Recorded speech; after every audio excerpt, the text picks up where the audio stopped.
Hello, I am Dr. Keith Burke. I am a professor of behavioral sciences in the Alcohol and Other Drug Studies program at San Diego City College. The AODS program is a comprehensive training program for students who are studying to sit for the certification exam to be a certified alcohol and drug counselor in the state of California. Today, I am going to talk about counseling techniques when running an interpersonal process group.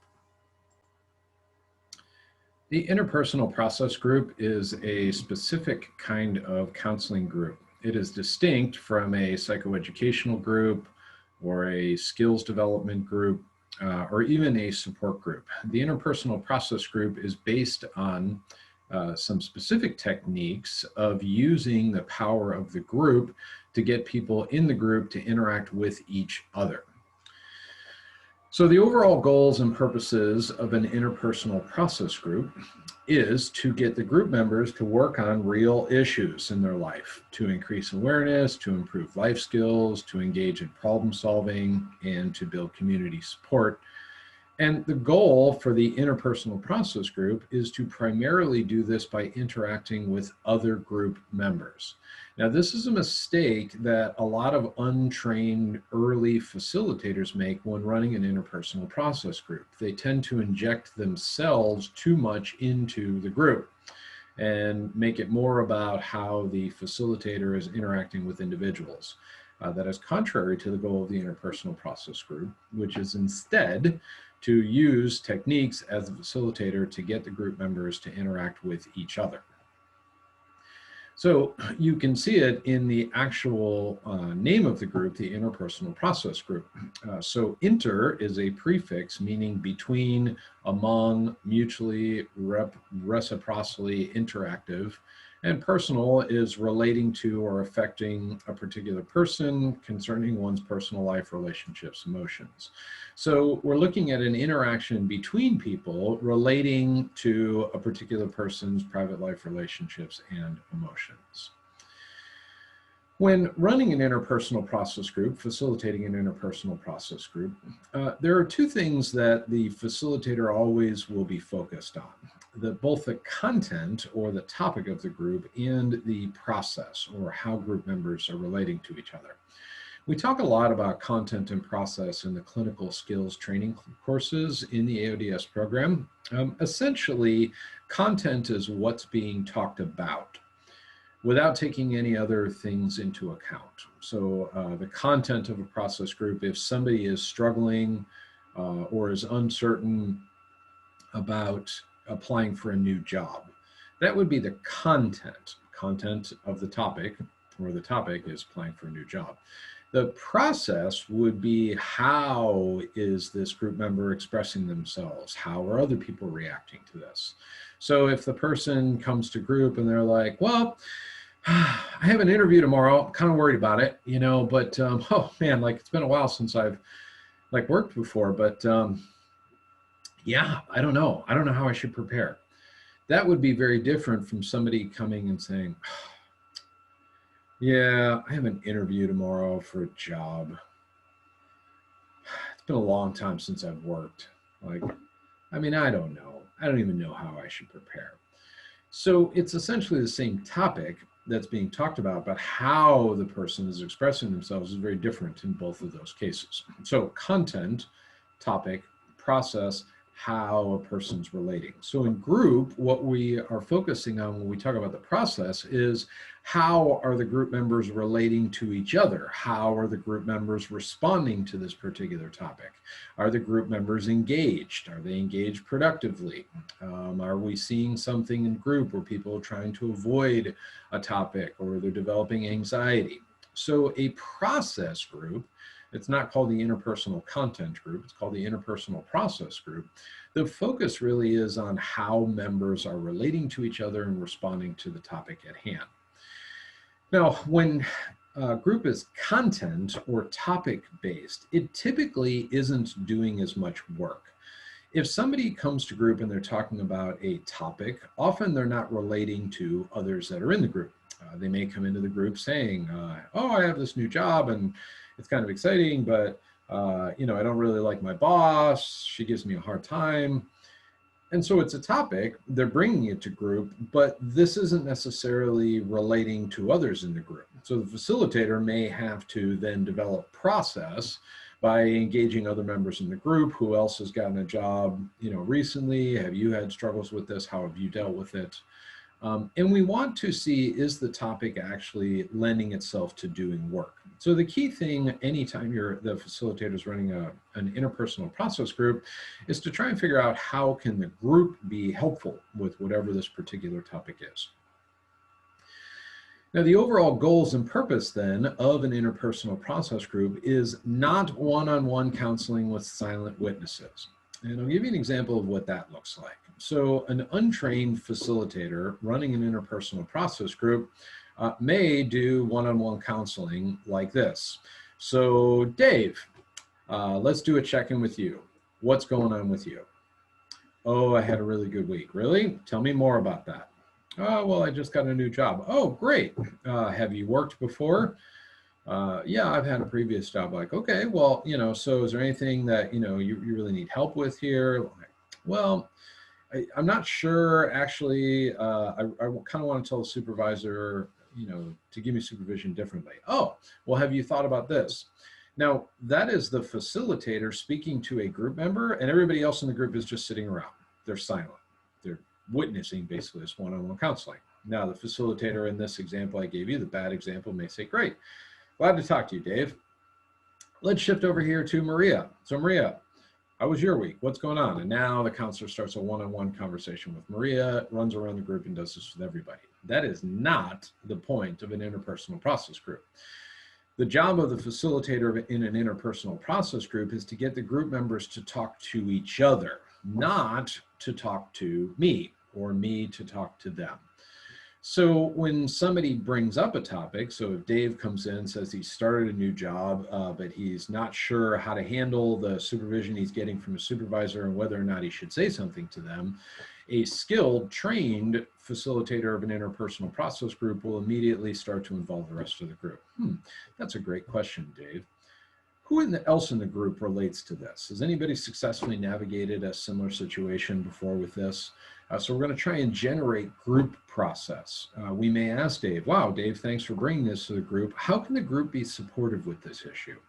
What are you looking for in bringing this to us? Do you need feedback? You know, do you want to brainstorm? So we can also put it on our individual client how to use the group. So the key goal in an interpersonal process group, get group members to interact with each other. Now, why are we doing that? So there are some theoretical foundations to why we have group members relate with each other and we facilitate relationships in a process group. Our brains are wired to form relationships from the moment of birth, and most of our emotional life consists of navigating, managing, and reacting to relationship experiences. This is true as a newborn, before we're even fully conscious, all the way until the day that we die. We spend our entire life navigating relationships with others. So the idea here is that the pattern or way that we interact with others in the world is going to tend to then show up in group, meaning that the relationships that we have in group or the relationship dynamics we have in group will tend to mimic the types of relationships that we have in life. So the group is a microcosm of the world macrocosm. Meaning, if I am a timid person out there in the world, if I don't assert myself very well, I'm not going to show up in an interpersonal process group and suddenly become gregarious and confronting everyone, right? If I'm timid and I have problems with assertion out there in the world, well, then I'm probably going to be timid and I'm going to have problems with assertion in group too. Same thing, if I dominate or if I attempt to dominate out there in the world, then I will attempt to dominate here in group. This is a truism of human dynamics. The relationships in group are going to mimic what we do out there in the world.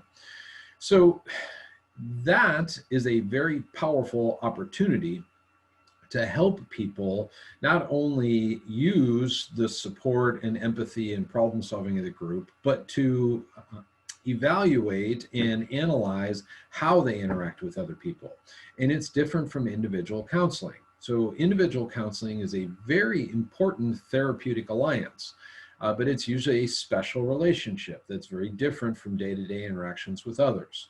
When I go see my therapist, I am not the way that I am with my therapist, that I am with everybody else out there in the world. I think it was Freud actually that first referred to the therapeutic relationship as a special or a different relationship. Whereas group dynamics, or an interpersonal process group in particular, is going to tend to reflect a more realistic type of individuals' encounters with others. We also know that humans are social learners, meaning that we are very strongly influenced by watching other people, kind of the whole monkey see, monkey do idea. So that's significant in a group setting, because in a group where other people are in treatment and trying to make positive change in their life, by watching and interacting and participating with other people that are doing the same, that may influence an individual's behaviors. In the same way that when somebody is in the midst of their addiction, and they're out there using with a bunch of other people who are also in the midst of their addiction, there tends to be a reinforcing human behavioral construct. So group can be a very powerful place where we learn from others by watching others and interacting with each other. We also develop what's called self-other awareness from our interactions with others, meaning that as humans, we start to figure out who we are as individuals as distinct from other people through our interactions with other people.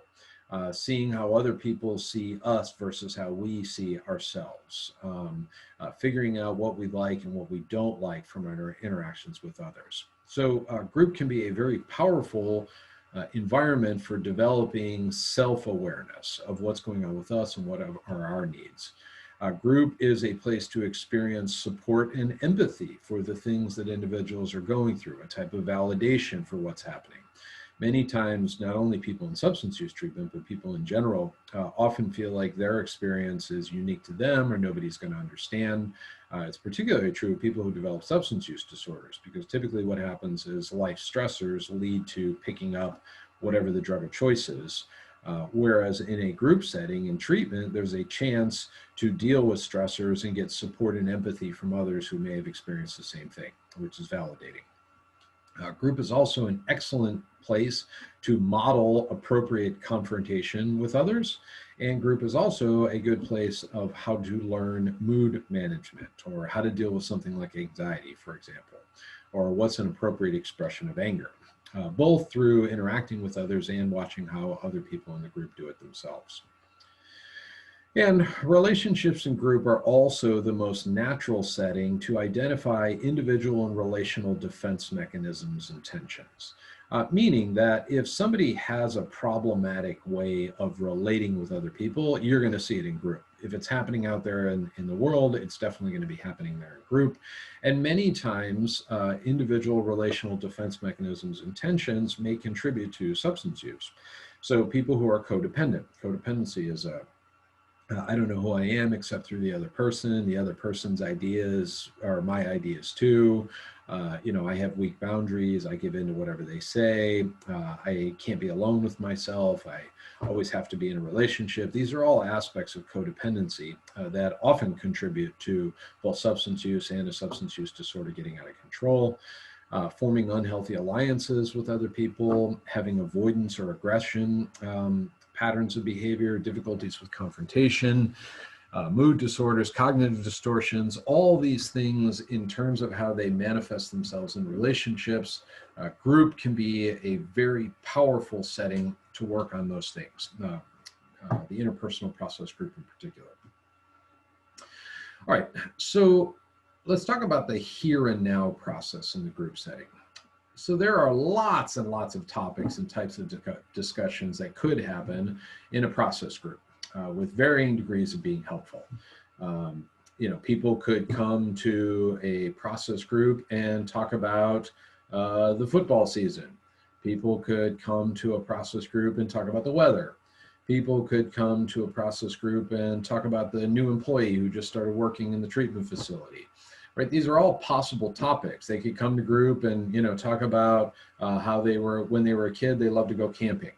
right? Those are all possible topics and discussions, but they may not actually be helpful or relevant to the work that somebody is doing in a substance use treatment facility.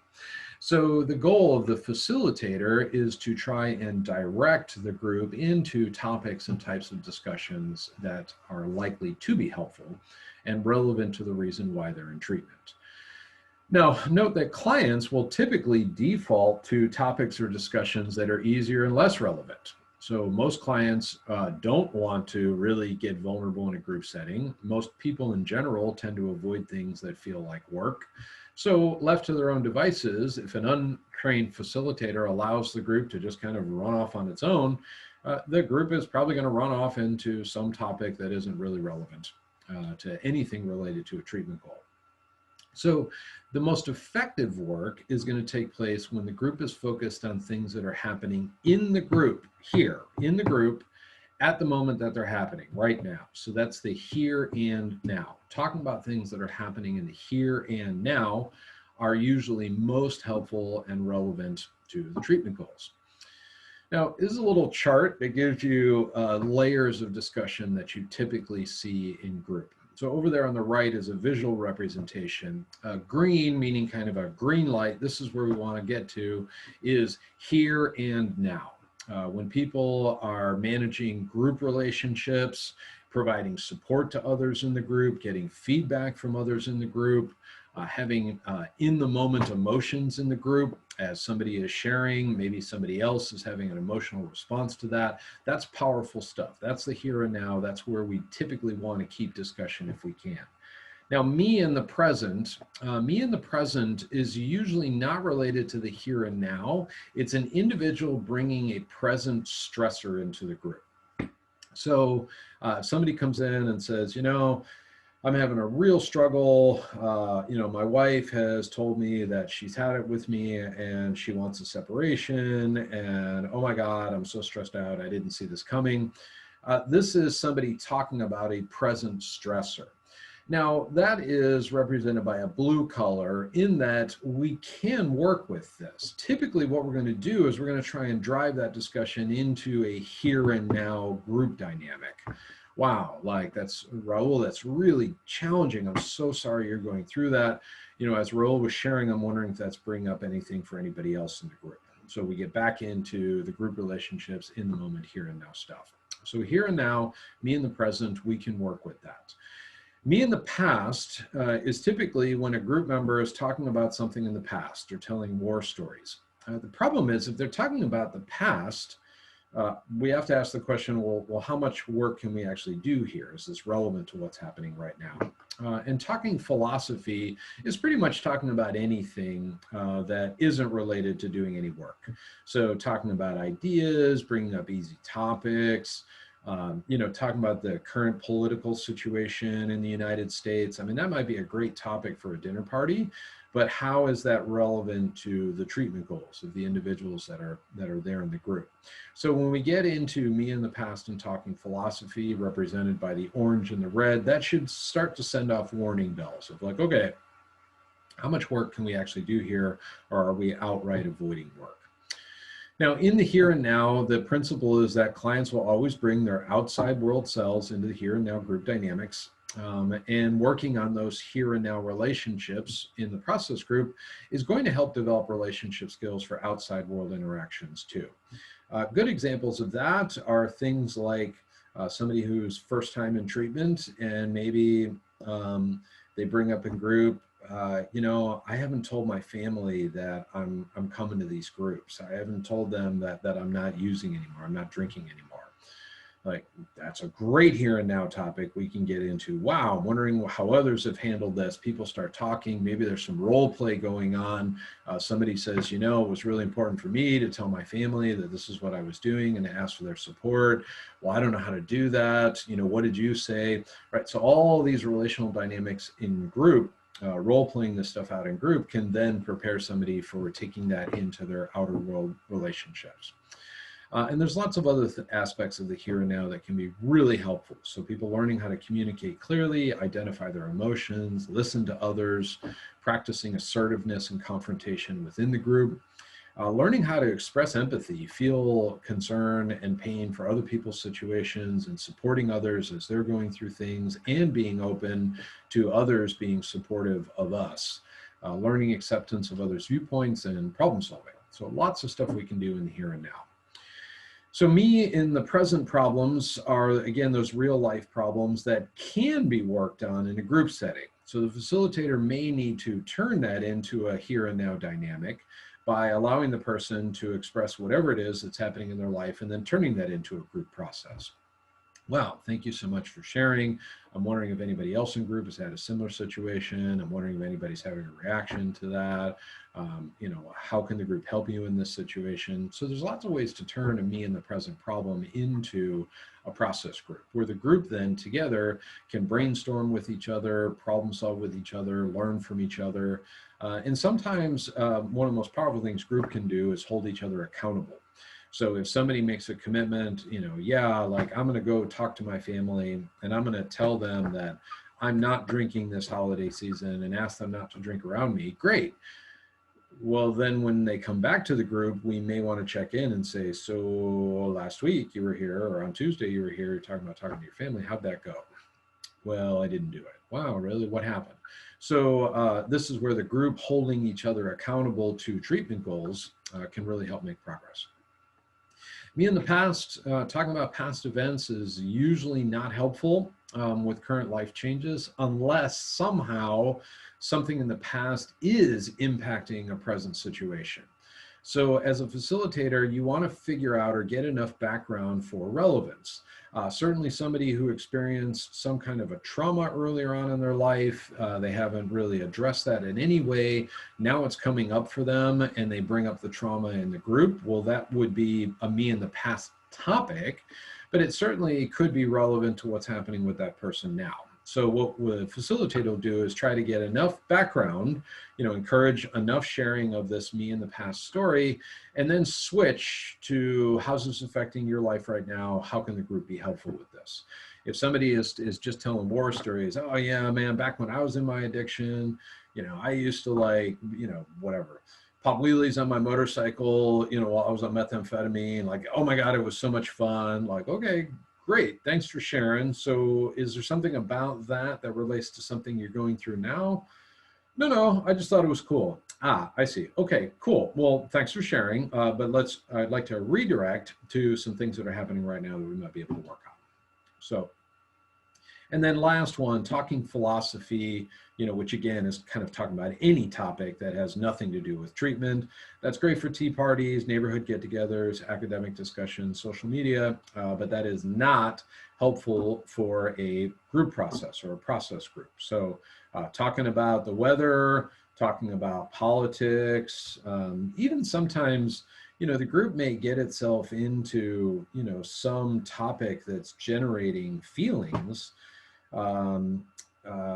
Maybe the group brings up the Black Lives Matter movement and some of the things that happened in 2020, where there were lots of social protests and social justice and social awareness, you know, coming to race disparities and different treatment in the United States. That may come up in group, right? And it's generating great process. But if people are talking about things outside the group, they're talking about the movement, they're talking about George Floyd, then the facilitator needs to redirect that to, wow, this is really great discussion. How is this affecting your lives right now? What's going on with you? How's this impacting the group? I'm noticing some tension in the group as we're talking right now. You know, Bob, can you say what's going on with you right now? So with both me in the past and talking philosophy, there may be an opportunity to redirect those topics into some kind of present or here and now focus. All right, horizontal versus vertical processing in group. These are technical clinical terms, but important to understand.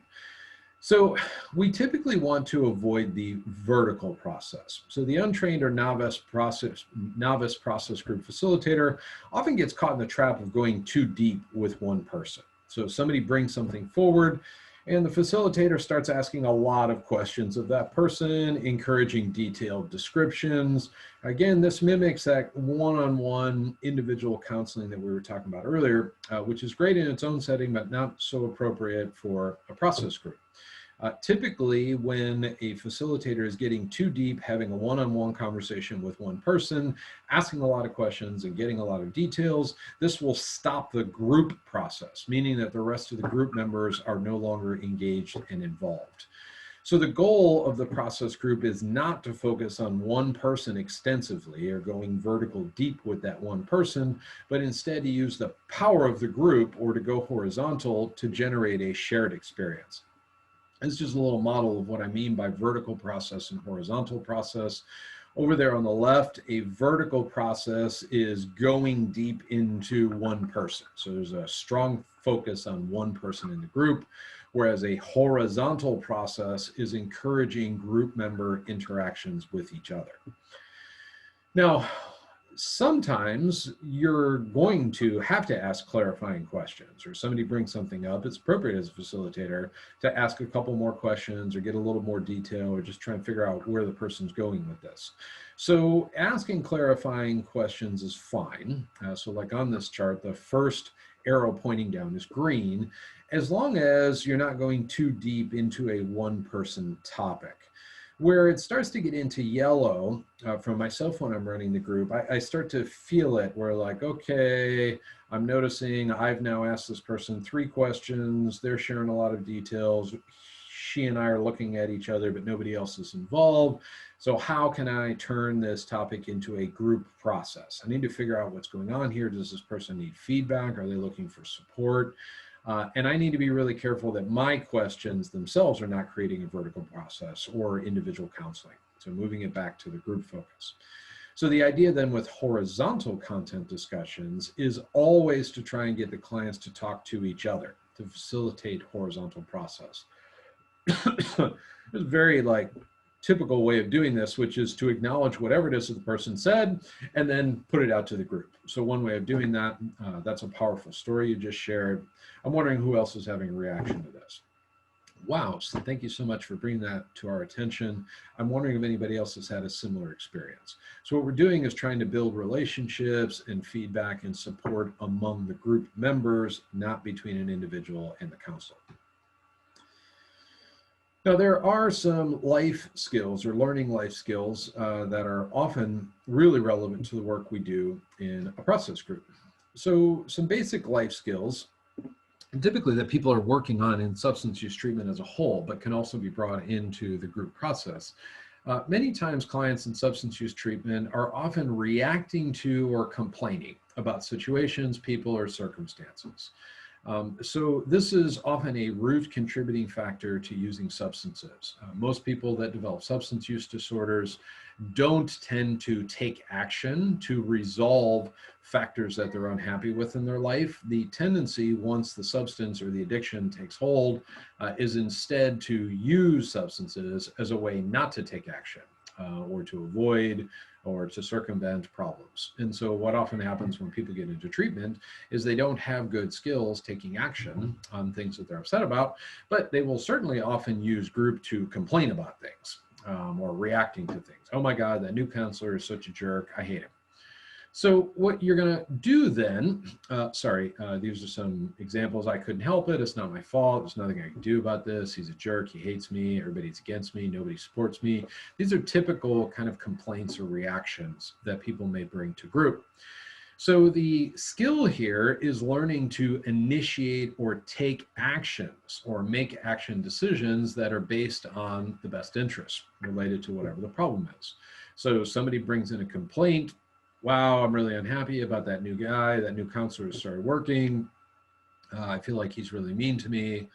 Okay, wow, that is a challenge. So what can you do about this situation? What's your plan?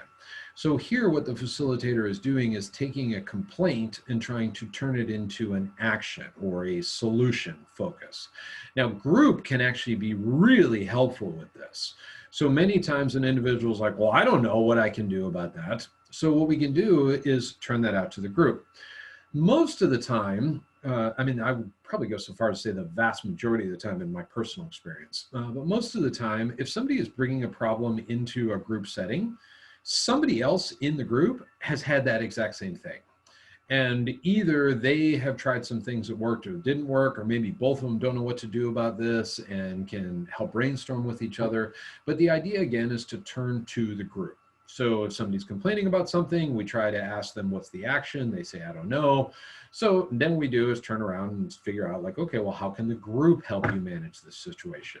And again, one of the typical ways to do that is simply to ask, who else has experienced this before? Or maybe a bunch of people in the group are all out talking about this new counselor. Oh, I don't like that new counselor. He's a jerk. He's not very nice. He's not very respectful. Huh. So what can you all do about this? Wait, what do you mean? I mean, that's why I'm hoping you're going to solve it for me. So that's not actually the goal of treatment, is for the counselor to solve all of your problems, but it's for you to learn how to do that. So let's brainstorm together as a group. Sounds like a bunch of you have had a similar experience. What do you all think you could do in a situation like this? What might somebody, who's skilled in these circumstances do in a situation like this? And so we're going to use the group process to develop problem solving. Also, related to kind of complaining or reacting to things that are going on, is developing awareness or identifying intention of what you want to have happen here. So with an individual, I'll use the same example, a new counselor, he's a jerk, he's not very nice to me. Okay, well, thanks for bringing that to group. What do you want to have happen here? So by asking that, what we're trying to do is get the individual to identify, well, what's your intention? Why are you bringing this up? You playing the tape forward is an example of this too, where you're helping a person walk it out. Like, well, I want to go to the director and try to get him fired. Okay, well, so let's talk about that. So if you go to the director and you say, that new counselor, I want him to get fired, what's the most likely outcome from that discussion? Like, well, I don't know, maybe the director will fire him. Okay. Do you think that's realistic? Or what's going to happen next? And so what we're doing is working with the individual, but again, in a process group, we don't want to fall into individual one-on-one counseling. So here again, we can use the group members. Like, okay, so what about the rest of you in the group? Who else has experienced something similar? What do you think we might be able to do? Note also that the serenity prayer is typically a counseling technique that's used when helping individuals develop action plans and intention and awareness for solving their own problems, is to learn how to apply the serenity prayer to different situations. So the serenity prayer typically starts with, God grant me the serenity, or you can insert whatever deity you want there. God grant me the serenity to accept the things I cannot change. So there are some things that happen to us in life that we cannot change. For somebody who's in substance use treatment, when they run into things where it feels like there's nothing they can do about this situation, they often turn to the substance. So let's say somebody's in treatment and their grandmother just died. There's nothing that they can do to change that situation. Grandma had a heart attack and died while they're in treatment. Somebody may bring that to group. So here, what we can do is use the power of the group to help the person learn how to accept or cope with what's going on. The next part of the serenity prayer, so God grant me the serenity to accept the things I cannot change. Cannot change it, we learn to cope with it. The courage to change the things that I can. So that's important too, to identify what are situations that I can do something about. The new jerky counselor who's not being very respectful, there are a number of things that I could do in that situation. So here's where we can use the group to try and generate what actions can you take to address this, and the wisdom to know the difference. So is this a situation you can do nothing about, or not? Oftentimes one that comes up in group where people have a hard time knowing the difference, somebody's significant other has broken off with them. They're in treatment and their wife has filed for divorce. And so many times the person may feel like, oh, like I've been calling her and she told me to leave her alone, and she filed a restraining order and she only wants to talk through lawyers, and like she doesn't understand, I'm different now, blah, blah, blah. Like the person may be trying to change or take actions in this situation, and action isn't the best thing to do in this situation. And here's where the power of the group like, wow, it sounds like you're really working hard. I'm wondering, though, if anybody else has had a similar situation, they could talk about what they experienced. Maybe the group lets them know, like, yeah, man, that you're not making the situation any better. When I tried to do that, it got worse. What I had to do was just accept what was going on. So you get the idea. All right. Briefly, this is a huge topic. It's covered in a number of the clinical courses in the AODS program, but I'm going to briefly talk about transference and countertransference in the group process.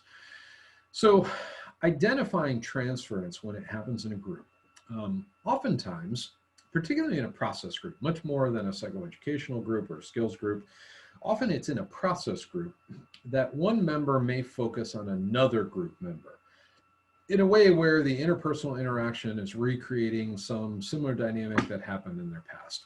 So an example of this is maybe a group member asks another group member a question, and that person gets really angry and defensive about that question because being questioned reminds them of how their father never believed in them before. So that would be a transference reaction. So, somebody comes in, they previously had said that, their teenage daughter doesn't want to talk to them. And the next group, one of the group members says, oh, hey, Kevin, like, so how are things going with your daughter? Like, what? What do you mean? Why are you asking me about my daughter? Like, it's none of your business. So as a facilitator, you may recognize like, okay, whoa, like what just happened there? That's a strong reaction to something. It might suggest there's a transference reaction. Now, when there is a transference reaction or the potential for a transference reaction, focusing on the issue itself that provoked the response is often not as helpful as instead trying to address the source or the root of that response. So let's talk a little bit more about transference, and I'm going to come back to that. So transference is considered an unconscious or a subconscious redirection of feelings from its source to another person that's not directly related to the original incident. So going back to the example that I just used, if my father never believed me and always questioned me and made me feel inadequate, and I'm carrying that around, I have a lot of angry feelings about that, and then from across the room, Darlene, asks me like, hey, what's going on with my teenage daughter? And I explode at her. It's not actually Darlene that I'm mad at. I'm mad at my dad. Right? I've been carrying around these feelings for a really long time. But what I'm doing is I'm redirecting those feelings. Instead of them being directed towards my dad, I'm redirecting them towards Darlene. So that is what transference is a redirection of feelings or dumping additional feelings into a situation that may not actually be from that situation, but from some other unresolved situation. Now, you can usually tell that a transference reaction is happening because the emotion or the affect in the reaction is disproportionate, meaning that it's too intense or it's too cut off or there's something odd about this reaction. So Darlene saying, hey, how's it going with your teenage daughter? Me exploding on her like, what? Why are you asking? It's none of your business. The group facilitator should be able to identify like, okay, that was odd how Keith just reacted over there. That seems like that was disproportionate. It was a reasonable question for her to ask. He had brought it up a couple weeks ago, but he really just unloaded on her. So what you do then as a facilitator is you're going to focus on not what caused the reaction, but the root of that. So I'm noticing you're having a really strong reaction to what Juan just shared in group, or the example I just used. Keith, I noticed you're having a really strong reaction to what Darlene just asked you. I'm wondering if there's something about this sharing that's reminding you of something else, bringing something else up for you. So what we're doing again is following the root of the response. We're trying to get at the source of the response. Now, briefly, I want to touch upon countertransference.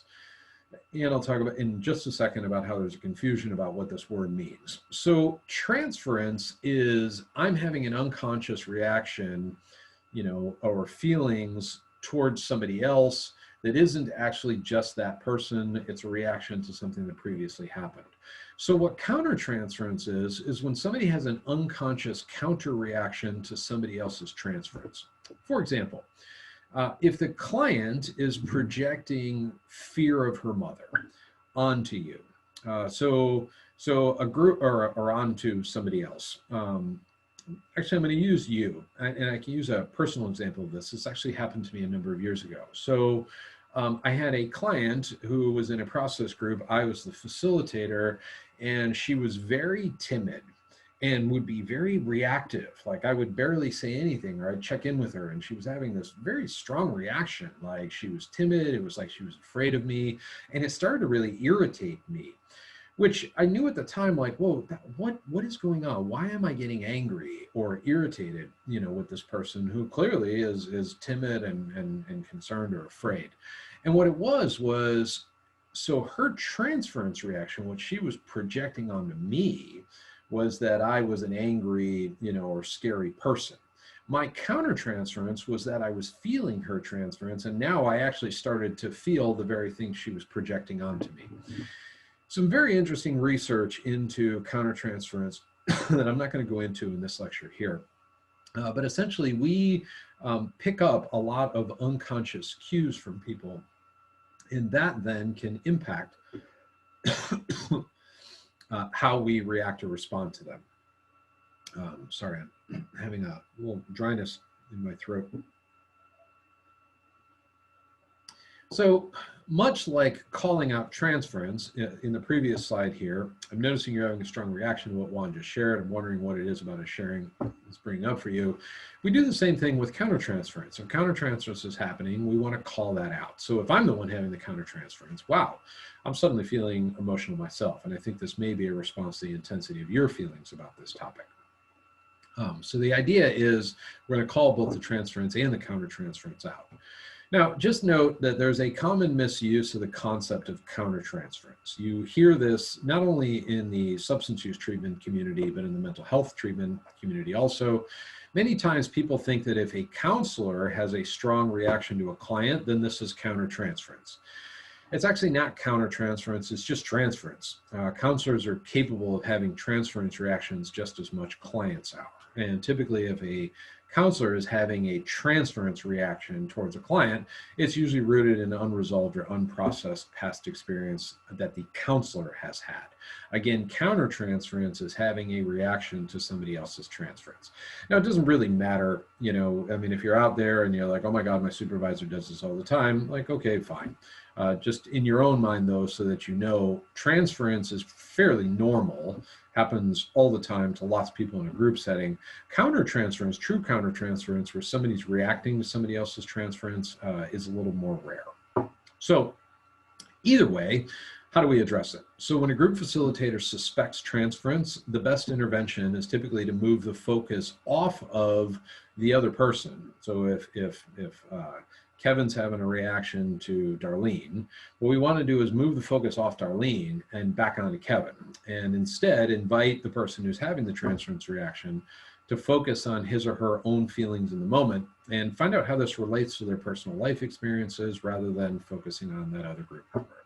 So Maria, you seem to be having a strong response to Clarice right now. I'm wondering where this is coming from. Have anything like this ever happened to you before? Again, this is a brief discussion of transference and countertransference in a process group. Transference and countertransference is a big clinical topic and is covered in more detail in some of the other clinical courses in the AODS program. All right, briefly, I want to talk about the stages of group development. There are some typical stages of progress that an individual goes through when they're in a process group. These are typical, meaning that they're common. That doesn't mean that everybody has these same experiences, but most of the time when individual clients get into a process group, the first thing they attempt to do is avoid or hide or pretend. I don't have a problem. I don't have anything to say about this. I don't know what you want from me, right? So the idea is like, I'm not participating. I'm not responding. So that's the avoidance stage.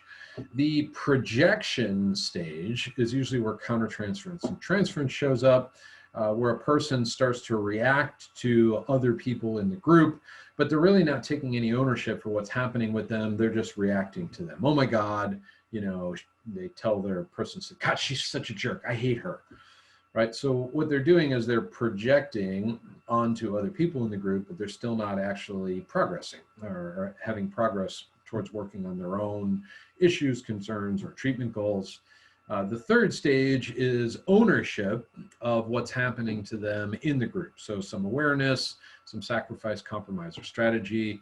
The essential idea is that the person starts to become aware of themselves in the group and their own reactions in the group, but maybe they're not completely there. So they start to feel like, all right, well, maybe some of this is about me. I guess I am having a strong reaction. Like, all right, I mean, I'm accepting what other people are saying about this. And the fourth stage is resolution and relating. So first stage is avoidance, second stage projection, third stage is starting to take ownership, fourth stage is you're actually doing something about it. So resolution of issues and relating with others, as I've talked about in great detail, that's the process that happens in the group where you use horizontal processing, the power of the group, sharing with others, getting support, and feedback. So here, the individual, when they've moved into the resolution stage, they've taken ownership of their issues, their feelings, reactions, and they're relating to other people about it. Irv Yalom also talked about group as a whole. Irv Yalom is a titan in the field of interpersonal process groups, probably the foremost expert, wrote a textbook, multiple books and articles on process groups. Yalom identified that the group itself as a whole also tends to move through stages or progress in group. The first part he referred to as orientation, participation, search for meaning. Typically what this looks like is people being nice to each other. They're sort of unsure, what am I going to share or am I not going to share? There's a certain wariness and a tendency to be polite with each other. Yalom said not very much work is happening in that orientation stage. The second stage is conflict, dominance, rebellion. So this is where people start to bring their true selves into the group. The group itself starts to tackle issues of who's in power, who's the leader in the group, who has influence, who's most vulnerable. This is where we tend to get a lot of transference and defensiveness happening in the group. And the third stage in Yalom's stages of group process is the development of cohesiveness. So cohesiveness is the group is now working together. They are taking ownership of what's happening with them and working through the process. These stages of group, particularly this one, sometimes comes up on the state certification exam. State certification exams typically change every year, so it's not always there, but sometimes these stages of group show up. All right, then finally, just kind of a summary of the counselor's role in a process group. So the counselor's role is to help identify issues. Again, we need to be doing work. So if people are coming in, they're talking about politics of the football season, that's not very helpful. So the counselor will use lots of the facilitator tasks to try and help identify issues or points of concern, help clarify, generate discussion. The facilitator counselor will encourage that the client and the group explores and works on whatever the issues are. So Raul might be the person who brought the issue to the group, but we're going to use the group to work on the issue. How can the group help you plan for this or address this? Group hold you accountable. Anybody had a similar experience? The counselor is going to use the power of the group members' experiences to generate solutions, not the counselors. It's not my job to try and solve the client's problems. Clients tend to actually work much better learning from each other rather than the counselor giving them advice. It's a huge tenet of motivational interviewing, a massive topic that's covered in a lot of the AODS clinical classes, but I'm not going to talk about that here. And encouraging support and relating to others. So helping the group members empathize with each other, share experiences, give feedback, problem solve, in some cases confront. Very important is to activate and highlight here and now dynamics between group members. So what I mean by activating and highlighting is really pointing out to the group, hey, what's happening right here in the group right now? I'm wondering how that relates to what is happening out there in life. It seems like as a group, we're really struggling with this issue. I'm wondering how this applies to the recovery process. So what the counselor is doing is sort of shining a light on the here and now process. Being a coach instead of an expert, that's a good MI approach, helping people understand why or how their thoughts and reactions are happening rather than telling them what to do about it. And being very careful how you engage with the group. So much like in individual counseling, it is very important that the group facilitator avoids self-disclosure and becoming a group member. It's a very easy tendency to want to jump in and like, yeah, I want to share now. We talk about this a lot, again, in some of the other clinical classes, about how such an important aspect of training to be a clinician is learning how to avoid self-disclosure and becoming a client ourselves. And also providing modeling of appropriate confrontation, meaning calling things out, dealing with things as they need to be dealt with, using good, clear communication. These are all topics that are discussed in other lectures, both in the group counseling course as well as some of the other clinical courses. All right, so that takes us to the end of counseling the process group. I hope you all have found this helpful, and keep an eye out for additional lectures. Thanks.